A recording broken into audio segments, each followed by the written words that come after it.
Hello hi दोस्तों, नमस्ते। कैसे हो आप सब? आई होप आप सब ठीक रहोगे। तो सरस्वती का नज़रिया में फिर से आप लोगों का स्वागत है। तो दोस्तों, आज का मेरा टॉपिक माता पिता की जिम्मेदारी, बेटा या बेटी। क्या लग रहा है आपको? आपका क्या है इसके प्रति आपका नज़रिया? मेरे नज़रिए के हिसाब से मैंने सोचा कि मुझे इस टॉपिक के ऊपर वीडियो बनाना ज़रूरी है, बिकॉज ऑफ सोसाइटी में, मेरे सराउंडिंग में जो मैं देखती हूँ, मैं उसी टॉपिक को लेके वीडियो बनाना चाहती हूँ और मैं बनाऊँगी आगे भी चल के। तो अब जो मुझे दिखाई दे रहा है कॉमन टॉपिक, वो है एक जो ओल्ड एज पीपल है, जो ओल्ड एज लोग हैं, उनके उनका देखभाल सही से नहीं हो पा रहा है, या फिर उनकी जिम्मेदारी को उठाना नहीं चाहते। बट क्यों? बेटा या बेटी, क्या है?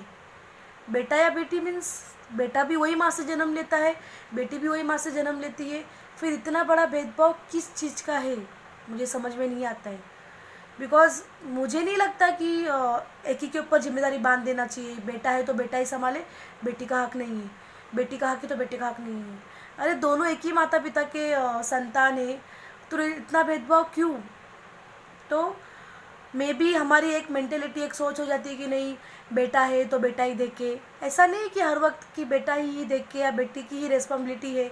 अगर बेटी की भी रिस्पॉन्सिबिलिटी माँ बाप के प्रति होना कोई बुरी बात नहीं है। अगर किसी का बेटा ही नहीं है तो बेटी देखनी है ना। तो बेटी, अभी तो मैंने सुना है कि ऐसा भी टाइम आ चुका है कि अब जिनके संतान मतलब लड़का नहीं है, लड़की जो रहती है, वो लड़की भी माता अपने पिता या माता को अग्नि दे सकती है। तो मतलब जिनका बेटा नहीं है, क्या उनको अग्नि मोक्ष नहीं मिलेगा? मतलब बोलते हैं कि बेटे के हाथ से उनको उनको मुक्ति मिलती है। तो ये सब क्या है? ये मैं इस पे बिलीव नहीं रखती। माता पिता ने दोनों को जन्म दिया है, दोनों का सेम अधिकार है, कोई अलग नहीं है। भले लड़कों का एक अलग स्थान पहले से ही रखा गया है समाज में। अभी तो 21st सेंचुरी है, तो बहुत सारा चेंजेस हो रहा है हमारे समाज में, सोसाइटी में, कल्चर में, बहुत कुछ। तो बट मेरा एक मानना ये है कि कॉमन टॉपिक है कि माता पिता की जिम्मेदारी किसकी, लड़का या लड़की? चलो ठीक है, लड़की भी माँ से उतना प्यार करती है, लड़का भी माँ से उतना प्यार करता है। फिर ऐसा क्या हो जाता है कि शादी के बाद वो लोग को माता पिता एक बोझ लगने लगते हैं। वो सीरियसली गाइस, कभी भी बुढ़ापा, बोलते हैं ना, बुढ़ापा कभी भी नहीं अच्छा होता है। क्यों? बुढ़ापा कोई भी क्यों नहीं चाहता है? क्योंकि बुढ़ापा का one of the main reason यही है कि बुढ़ापे में उनको कोई जरिया नहीं मिलता है, कि उनका कोई देखभाल करने वाला नहीं रहता है, वो अकेले पड़ जाते हैं। बुढ़ापा सबसे बड़ा डेंजरस है। क्यों डेंजरस है? उसका भी रीज़न है कि उनको कोई रखना चाहता ही नहीं है, उनके साथ कोई टाइम स्पेंड करना चाहता ही नहीं है, उनको कोई अपनाना चाहता ही नहीं है। ऐसा क्यों? वही माता पिता जब हम छोटे थे हमारे लिए सब कुछ थे, अब हम क्यों? हमारी मतलब बढ़ती लाइफ या काम का स्ट्रेस या फिर जो भी है, बट क्यों माता पिता को इतना कम वैल्यू क्यों? हालांकि हर किसके लाइफ में अलग अलग प्रॉब्लम्स आते हैं। ऐसे नहीं कह रही कि मैं आज की जो मतलब स्थिति है, जैसे लोग बहुत ऊंचाई तक जाना चाहते हैं, बहुत आगे सक्सेस पाना चाहते हैं, तो सक्सेस के लिए भी लोग दूर रहते हैं, कोई पैसों के लिए दूर रहता है। तो ठीक है, समझ में आता है, चलो आप कमाने के लिए कर रहे हो, थोड़ा दिन माता पिता से दूर हो, आई कैन अंडरस्टैंड। बट आपको माता पिता चाहिए ही नहीं, ऐसा क्यों भाई? आप पैसा खर्चा करने को रेडी हो, आप किसी को रखोगे या किसी को सौंप दोगे कि आप इनको संभालो, हम आपको मेंटली इतना इतना खर्चा देंगे। बट वो प्यार, आपका प्यार वो थोड़ी दे पाएगा दूसरा पराया इंसान। आप बेटी या बेटा, आप ही वो प्यार दे सकते हो ना अपने माता पिता को। दूसरा इंसान तो संभाल लेगा, चलो कोई मेड रख दिया आपने, तो काम करने वाली क्या है, मतलब उनका केयर करेगी, उनको खाना वाना देगी, बना के करेगी। बट प्यार जो मिलना है बच्चों का, संतान का, वो कहाँ से मिले?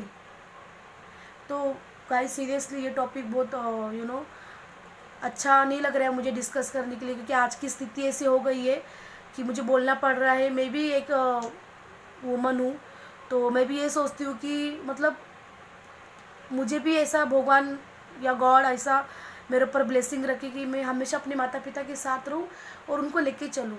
ये क्या है, शादी के बाद माता पिता की जिम्मेदारी बेटे की नहीं, ये सब कुछ नहीं है मेरे नज़र में। हमने जो स्टडी किया है, हमने जो पढ़ाई किया है, उसके अकॉर्डिंगली हमको ये सिखाया गया है कि हमेशा अपने बड़ों की रिस्पेक्ट करो, हमेशा अपने बड़ों को लेके चलो। हाँ ठीक है, लड़की की जिम्मेदारी होती है, शादी के बाद उनका अपना घर होता है, लोग बोलते हैं कि तुम्हारा अपना घर अब वो है, ये तुम्हारा पराया घर है। वो घर में जाते तो वो कहती कि पराई लड़की है, तुम्हारा अपना घर तो दूसरा था। तो ये सब क्या है, लड़की भी अपनी है, लड़का भी अपना है।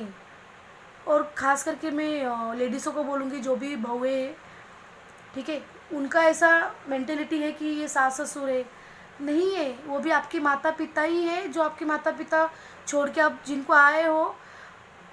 अब जो तुम्हारे पति के माता पिता है वो भी आपके ही माता पिता है। आप एक नज़रिया सिर्फ बदलो, एक नज़रिया देखो कि वो माता पिता भी आपको कम नहीं लगने लगेगी।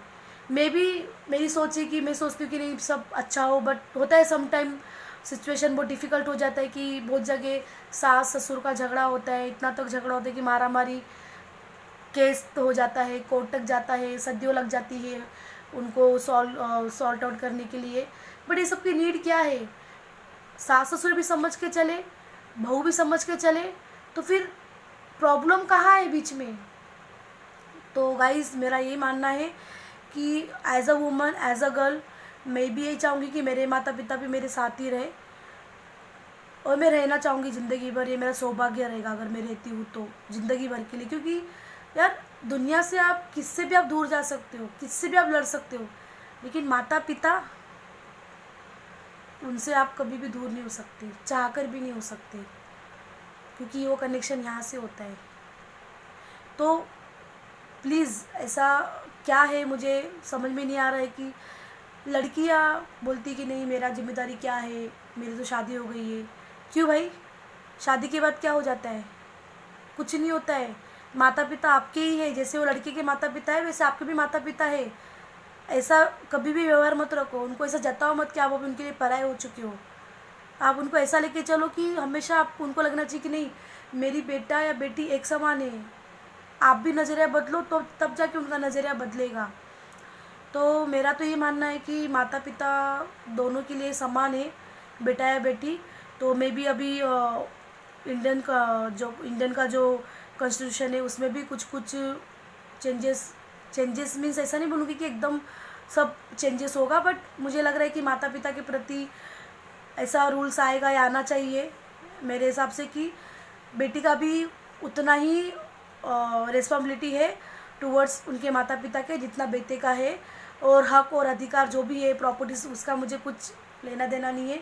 माता पिता को जो संभाल रहा है, जो उनको लेके चल रहा है, वो उसका हकदार है। ठीक है, अगर बेटी को चाहिए तो ठीक है, नहीं चाहिए तो कोई बात नहीं। बट केस करते हैं, प्रॉपर्टी के लिए लड़ते हैं, तब तो माता पिता चाहिए आपको। लेकिन जब संभालने की बात है तो नहीं, मुझे नहीं चाहिए, तुमको तुम लेके जाओ, तुम नहीं चाहिए मैं लेके जाऊँ। अरे क्या हो गया आज के यूथ को, समझ में नहीं आ रहा है मुझे। देश तरक्की कर रहा है बट सोच कब बदले। बेटा बेटी एब्रॉड चले जाते तब वो भूल जाते कि माँ बाप ने हमारे लिए कितना मेहनत किया, क्या किया, कैसे हमको पाला। गाइज़ अभी समझने की हमको ज़रूरत है। इसके बाद ऐसा लगेगा कि नहीं यार लाइफ बस चलती जा रही है। मैं अभी भी कह रही हूँ, आपको जब चोट लगेगा ना थोड़ा भी, दर्द सिर्फ आपके माता पिता को होगा, उनके अलावा किसी को भी नहीं होगा। मैं आपको लिख के देती हूँ ये चीज़ किसी कागज़ पे। चाहे कितने भी रिश्ते आप लेके आओ, कितना भी प्यार करने वाला हो, प्यार करने वाली हो, बट माता पिता जितना अगर कोई समझ के ले या प्यार करे ना गाइज, कोई हो ही नहीं सकता। इसके लिए माता पिता को पहला स्थान दिया गया है। तो बस मुझे ये कहना है कि हो सके तो बेटा या बेटी, जिम्मेदारी दोनों की है, तो दोनों ही माता पिता को लेके चलो। जिनका बेटा नहीं संभाल रहे बेटी संभालो, जिनकी बेटी नहीं देख रही है बेटा देखे, क्योंकि आफ्टर ऑल आपको जन्म दोनों ने दिया है, वही कोख से आपने जन्म लिया है, जो कि आपके भाई ने या बहन ने, आप दोनों समान हो। तो ऐसा मत जताओ, ऐसा भेदभाव मत करो कि नहीं मैं लड़का हूँ मैं लड़की हूँ। प्लीज़ ये सब चीज़ें मत करो, बिकॉज नहीं होता है। धर्म एक ही है, सच एक ही है कि आप अपने माता पिता के संतान हो और आपको उनको संभालना है। तो आगे का जो टॉपिक रहेगा मेरा, इसी को ही मैं कंटिन्यू करूँगी। आगे भी बहुत सारी चीज़ें शायद मेरे बोलने से किसी की लाइफ में थोड़ा बहुत चेंजेस आ जाए, और आज हम उनके साथ ऐसा करेंगे। आप मुझे बताओ कल हमारे साथ क्या होगा, क्या लगता है आपको? अंत भला तो सब भला। तो अंत भला कब होगा? जब हम अपना अच्छा कर्म करेंगे। और गाइस माता पिता तो भगवान से बड़ा दर्जा दिया गया है, चाहे माता पिता आपके लिए कुछ करे या ना करें, तो हमें माता पिता को संभालना चाहिए, ताकि आगे की पीढ़ी भी अगर जैसी करनी वैसी भरनी। अगर हम हमको नहीं चाहिए माता पिता, तो हमारे बच्चों को भी वो हमें कभी एक्सेप्ट नहीं करेगा, वो बोलेगी हमें भी तुम नहीं चाहिए। तो आप उनको संभालोगे, आगे चल के आपका कर्म आपको साथ देगा। कर्म कभी भी आपको आता ही आपकी लाइफ में, आपके इसमें। तो कर्मा यही कहता है कि आप अगर अपने माता पिता को सम्मान दे रहे हो, तो आपको भी आपका आने वाला पीढ़ी, आपका बच्चा या आपके जो आपको सम्मान देगी। नहीं तो फिर कुछ ही नहीं, जैसा करोगे वैसा भरोगे। तो प्लीज़ गाइज, हो सके तो ओल्ड एज होम कम हो जाए, वृद्धाश्रम हट जाए। हर एक समाज की बेटी, हर एक समाज की बहू, हर एक समाज का बेटा ऐसा समझ के चले कि माता पिता हमारी जिम्मेदारी है, हमारा कर्तव्य है, हमारा प्यार है, हमें उसको लेके चलना है। जिम्मेदारी समझ के मत कीजिए। सीरियसली बोल रही हूँ गाइज, माता पिता के अलावा कोई इंसान नहीं जो आपको प्यार करे सच्चे दिल से, बिना वजह की। तो इसी के साथ मैं अपना टॉपिक पूरा कर रही हूँ। नेक्स्ट टॉपिक पे इसी भी कंटिन्यू करूँगी। तो बाय बाय, सी यू, मिलते हैं बहुत जल्दी। और प्लीज़ शेयर और कमेंट कीजिए, और ताकि मैं और ऐसे अलग अलग टॉपिक्स बना पाऊँ।